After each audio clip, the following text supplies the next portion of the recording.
ഏതാണ്ട് 29 ലക്ഷം യാത്രക്കാരാണ് KSRTCയിൽ ഒരു ദിവസം കയറുന്നതെന്നും അതിൽ 19 ലക്ഷം സ്ത്രീകളാണെന്നുമാണ് KSRTC അവകാശപ്പെടുന്നത്. ഞങ്ങളും ഈ കണക്കുകൾ പരിശോധിച്ചു. ഈ കോവിഡിന് ശേഷം ഞങ്ങളുടെ ബസ്സുകളിൽ ആകെ യാത്രക്കാർ വിദ്യാർത്ഥികൾക്ക് പുറമെ കുറച്ച് സ്ത്രീ യാത്രക്കാരാണ്. ഇപ്പോൾ ഞങ്ങൾ കാണിച്ചു തരാം നിങ്ങൾക്ക്. ഞങ്ങളുടെ ബസ്സുകളിൽ ഇപ്പോഴത്തെ ലൈവ് ക്യാമറയൊക്കെ ഞങ്ങളിലുണ്ട്. അതൊക്കെ നിങ്ങൾ പരിശോധിച്ചാൽ ഏതാണ്ട് ഒരു 60 to 70% ബസ്സുകളിൽ സ്ത്രീകളാണ്. സ്ത്രീകളെ കൂടി ഞങ്ങളിൽ നിന്ന് ഒഴിവാക്കാനുള്ളൊരു സാഹചര്യം ഉണ്ടായാൽ വെറും വിദ്യാർത്ഥികളെ കയറ്റിക്കൊണ്ടുപോകാൻ വേണ്ടി മാത്രമായി സംസ്ഥാനത്തെ സ്വകാര്യ ബസ്സുകൾക്ക് ഓടേണ്ടി വന്നാൽ ഈ വ്യവസായത്തിൻ്റെ ഈ സ്ഥാപനത്തിൻ്റെ നിലനിൽപ്പ് എങ്ങനെയായിരിക്കും? വലിയ ഭീമമായ വലിയ ലക്ഷക്കണക്കിന് തൊഴിലാളികൾ അവരുടെ ജീവിതമാർഗം തേടുന്ന ഒന്നാണ് സ്വകാര്യ ബസ് മേഖല.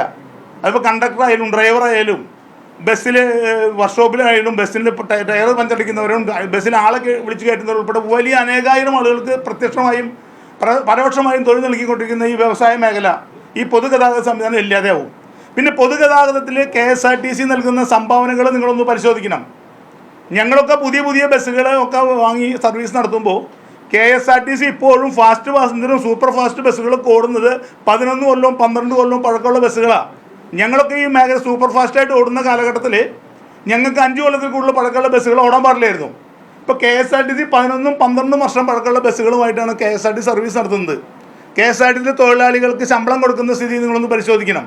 അപ്പോൾ ആ സ്ഥിതിയിലേക്ക് KSRTCയുടെ അതേ സ്ഥിതിയിലേക്ക് ശമ്പളം കിട്ടാത്ത തൊഴിലാളികളും വൃത്തിഹീനമായിട്ടുള്ള ബസ്സുകളും കൃത്യമായിട്ട് അറ്റകുറ്റപ്പണി ചെയ്യാൻ കഴിയാത്ത ബസ്സുകളുമായിട്ടായിരിക്കും സ്വകാര്യ ബസ്സുകൾക്ക് ഇനി തുടർന്ന് സർവീസ് നടത്തേണ്ടി വരിക. ശമ്പളം കൊടുക്കാൻ കഴിയില്ലെങ്കിൽ ഞങ്ങൾ എന്ത് ചെയ്യും?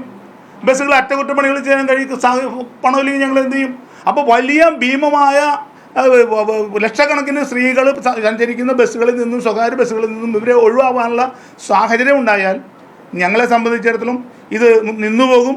ഇത് നിന്നുപോയാൽ ഇപ്പോൾ KSRTCക്കൊക്കെ നമ്മുടെ നാട്ടിൽ ജനങ്ങൾക്ക് ചെയ്യുന്ന സേവനങ്ങളെക്കുറിച്ച് നിങ്ങളൊന്ന് പരിശോധിക്കണം. ഇവിടെ വിദ്യാർത്ഥികൾക്ക് KSRTC നൽകുന്ന സേവനങ്ങളെക്കുറിച്ച് നിങ്ങളൊന്ന് പരിശോധിക്കണം. ഇവിടെ ജനങ്ങൾക്ക് KSRTC നൽകുന്ന സേവനങ്ങളെക്കുറിച്ച് നിങ്ങൾ പരിശോധിക്കണം. എത്ര ബസ്സുകൾ ഓടുന്നുണ്ട്? ഇവിടെ ദേശവൽക്കരണ കാലഘട്ടത്തിൽ തൃശ്ശൂർ മുതൽ എറണാകുളം വരെ 100-ലധികം സ്വകാര്യ ബസ്സുകൾ സർവീസ് നടത്തിയിരുന്ന ഒരു കാലം ഉണ്ടായിരുന്നു. 100-ലധികം സ്വകാര്യ ബസ്സുകളാണ് തൃശ്ശൂരിൽ നിന്ന് എറണാകുളത്തേക്കും തൃശ്ശൂരിൽ നിന്ന് മറ്റു ഭാഗങ്ങളിലേക്ക് ഓടിയിരുന്നത്. ഇപ്പോൾ തൃശ്ശൂർ എറണാകുളം ഭാഗത്ത് KSRTC ഓടുന്നത് 10-ൽ താഴെ അല്ലെങ്കിൽ 20-ൽ താഴെ ബസ്സുകൾ മാത്രമാണ് KSRTC ഓടുന്നത്. അന്ന് 100 കണക്കിന് ബസ്സുകൾ ഓടുന്ന കാലത്ത് ഇന്ന് പോലും KSRTC 100-ൽ താഴെ ബസ്സുകൾക്ക് അവിടെ ഓടാൻ കഴിയുന്നുള്ളൂ. അപ്പോൾ KSRTC സ്ഥിതി അത്രയും ദയനീയമായിരിക്കുക. ഞാൻ 12,000 കോടി രൂപയാണ് ഈ കഴിഞ്ഞ 10 വർഷക്കാലം KSRTCക്ക് വേണ്ടി ഈ കഴിഞ്ഞ ഗവൺമെൻറ് കൊടുത്തതെന്നാണ് പറയണത്. അപ്പോൾ KSRTCക്ക് വേണ്ടി പണം വാരിക്കോരി കൊടുക്കുക, KSRTC ജനങ്ങളിൽ നിന്ന് ഭീമമായ പണം ഈടാക്കിക്കൊണ്ട് സർവീസ് നടത്തുമ്പോഴും ഞങ്ങൾ ഈ നഷ്ടമെല്ലാം സഹിച്ച് മുന്നോട്ട് പോയി ഇത്ര കാലം മുന്നോട്ട് പോകുമ്പോൾ ഒരു സുപ്രഭാതത്തിൽ ഞങ്ങളോട് ഇത്തരത്തിലുള്ള നടപടികളുമായിട്ട് ഈ ഗവൺമെൻറ് മുന്നോട്ട് വന്നാൽ ഇത് ജനങ്ങളെയാണ് ഞങ്ങളെ ബാധിക്കുന്ന വിഷയത്തിനൊപ്പം ഇത് ജനങ്ങളെയാണ് ഇതിൽ കൂടുതൽ നേരിട്ട് ബാധിക്കാൻ സാധ്യതയുള്ളത് എന്ന് ഞങ്ങൾ ഈ സന്ദർഭത്തിൽ സൂചിപ്പിക്കുകയാണ്. അതുപോലെ ഞങ്ങളുടെ മറ്റ് പ്രശ്നങ്ങളുണ്ട്. ഞങ്ങൾ ഗവൺമെൻറ് അത്തരത്തിൽ ജനങ്ങൾക്ക് ഒരു സൗജന്യ യാത്ര അനുവദിക്കുമ്പോൾ സ്ത്രീകൾക്ക് അനുവദിക്കുമ്പോൾ ഞങ്ങളത് വേണ്ടാന്നൊന്നും പറയാൻ ഞങ്ങളെക്കൊണ്ട് കഴിയില്ല. പക്ഷേ ഞങ്ങളുടെ വിഷയം ഗവൺമെൻറ് കൂടി പരിശോധിക്കണ്ടേ? ഞങ്ങളോടൊരു ചർച്ച ചെയ്യണ്ടേ? ഞങ്ങൾക്ക് സർവീസ് നടത്താൻ ഞങ്ങൾ ഗവൺമെൻറ് പറയുന്ന മുഴുവൻ സേവനങ്ങളും അതാത് കാലഘട്ടത്തിൽ ഗവൺമെൻറ് പറയുന്ന അതേ തരത്തിൽ ചെയ്തുകൊണ്ടിരിക്കുന്നവരെ ഞങ്ങളെ നിലനിർത്താനുള്ള ഒരു പാക്കേജ്, ഞങ്ങളുമായി ഒരു ചർച്ച, ഈ വിഷയത്തിൽ ഞങ്ങളെ എങ്ങനെ നിലനിർത്താം? ഞങ്ങളിപ്പോൾ KSRTC സൗജന്യം കൊടുക്കുന്നു പറയുമ്പോൾ അത് കൊടുക്കാൻ പാടില്ല എന്നും ഞങ്ങൾ പറയുന്നില്ല.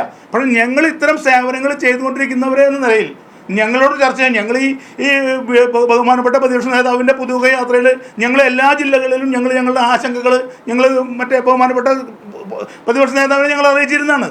അപ്പോൾ ഞങ്ങളുടെ പ്രശ്നങ്ങളൊക്കെ പരിഗണിക്കാം എന്നാണ് അദ്ദേഹം പറഞ്ഞിരുന്നത്. ഞങ്ങളുടെ പ്രശ്നങ്ങളൊക്കെ പരിഗണിക്കാമെന്ന് പറയുമ്പോൾ ഇത് നടപ്പിലാക്കുമ്പോൾ ഞങ്ങളെ തകർക്കുന്ന പൊതുഗതാഗത മേഖല അപ്പാടെ തകർക്കുന്ന ജനങ്ങൾക്ക് ഒരുപാട് ബുദ്ധിമുട്ടുകൾ ഉണ്ടാക്കാൻ പോകുന്ന ഒരു സംവിധാനം നടപ്പിലാക്കുമ്പോൾ അതിനൊരു പ്രാഥമികമായിട്ടൊരു ചർച്ച ഞങ്ങളോട് നടത്തണം. അതിനും ആവശ്യമായ നടപടികൾ സർക്കാരിൻ്റെ ഭാഗത്തുനിന്ന് ഉണ്ടാവണം എന്ന് പറയലാണ് ഞങ്ങൾ ഇന്ന് ഈ വാർത്താ സമ്മേളനം കൊണ്ട് ഞങ്ങൾ ഉദ്ദേശിക്കുന്നത്. അതുകൊണ്ട് നിങ്ങൾ ഈ കാര്യത്തിൽ ഞങ്ങൾ നിലനിർത്തും. ഞങ്ങൾ ഈ പറയുന്ന കാര്യം നിങ്ങൾ അത്ര ചെറുതായിട്ട് കാണണ്ട.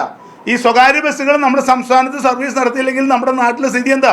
തിരുവനന്തപുരം ജില്ലയിൽ 100-ലധികം ബസ്സുകൾ ഇപ്പോൾ സ്വകാര്യ ബസ്സുകൾ സിറ്റിയിൽ സർവീസ് നടത്താൻ അവിടെ കേവലം ദേശാൽകൃത മേഖല മാത്രമായിരുന്ന തിരുവനന്തപുരം സിറ്റിയിൽ 100-ലധികം സ്വകാര്യ ബസ്സുകൾക്ക് പെർമിറ്റ് കൊടുക്കാനുള്ള ഇടയായ സാഹചര്യം എന്താണെന്ന് നിങ്ങൾ പരിശോധിക്കണം. ജനങ്ങൾക്കുണ്ടായിട്ടുള്ള യാത്രാ ക്ലേശമാണ്. അപ്പോൾ KSRTCയെ സംബന്ധിച്ചിടത്തോളം ഇത് നടപ്പിലാക്കാൻ കഴിയുമോ? KSRTC ജനങ്ങൾക്ക് സൗകര്യപ്രദമായിട്ട് നടപ്പിലാക്കാൻ കഴിയുമോ? ഞങ്ങളുടെ നല്ല ടിക്കറ്റുകൾ വിദ്യാർത്ഥികൾ മാത്രമായിട്ട് ഞങ്ങളെ മാറ്റി ഞങ്ങളുടെ പ്രധാനപ്പെട്ട ടിക്കറ്റുകളൊക്കെ KSRTCയിൽ സൗജന്യമായിട്ട് പോകുന്ന സാഹചര്യം ഉണ്ടായാൽ നിങ്ങൾ പരിശോധിക്കണം. തമിഴ്നാട്ടിലൊക്കെ സ്വകാര്യ ബസ് ഉടമകൾ പലരും ഇപ്പോൾ നിർത്തണേണ്ട പക്കത്തിലാണ്.